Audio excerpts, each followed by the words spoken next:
अत्यधिक बारिश और तूफान की वजह से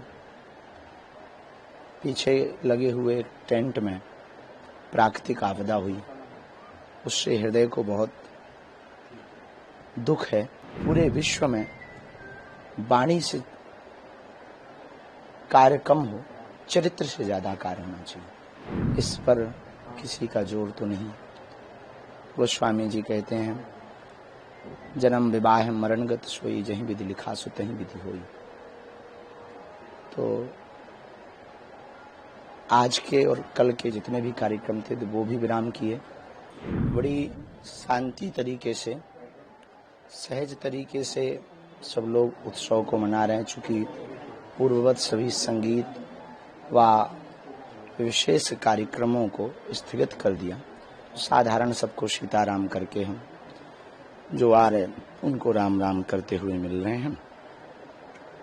इस जन्म दिवस पर दो ही बातें हम कहेंगे कि ये जो साल हमारे जीवन का है, एक हिसाब से आयु घट भी गई और दूसरी दृष्टि से आयु बढ़ भी गई। इस वर्ष की जो पदयात्रा है 7 नवंबर से 16 नवंबर तक, वह पदयात्रा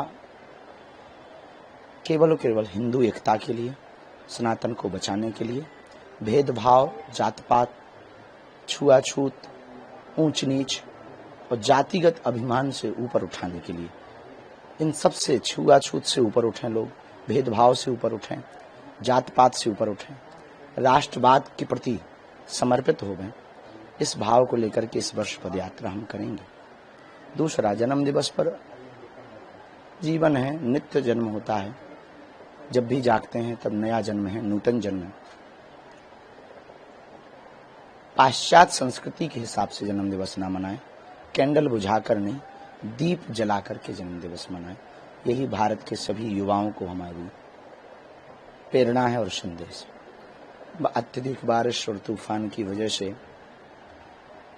पीछे लगे हुए टेंट में प्राकृतिक आपदा हुई, उससे हृदय को बहुत दुख है। कल से ही मन बहुत प्रसन्न नहीं। वसुधैव कुटुंबकम, सब हमारे अपने हैं। इसी कारण से सभी कार्यक्रमों को विराम किया है, क्योंकि सब हमारे अपने हैं और पूरे विश्व में वाणी से कार्य कम हो, चरित्र से ज्यादा कार्य होना चाहिए। जब तक चरित्र से आप चरितार्थ करके जीवन में कार्य करके नहीं बताओगे, तब तक आपकी वाणी की बात उतनी दूर तक नहीं पहुंचे। इसलिए हम अपने सभी शिष्यगणों को, बागेश्वर धाम के प्रियजनों को, सभी अनुयायियों को पूर्ववत भी हमने कहा था कि घर बैठ कर के हनुमान चालीसा का पाठ करें, भगवान से प्रार्थना करें, हनुमान जी से प्रार्थना करें कि हम हिंदुत्व और हिंदुस्तान की सेवा करते रहें। पर जो प्राकृतिक घटना कल हुई है, भगवान की इच्छा निष्ठा होगी, इस पर किसी का जोर तो नहीं। गोस्वामी जी कहते हैं, जन्म विवाह मरणगत सोई, जहीं विधि लिखा सो तहीं विधि होई। तो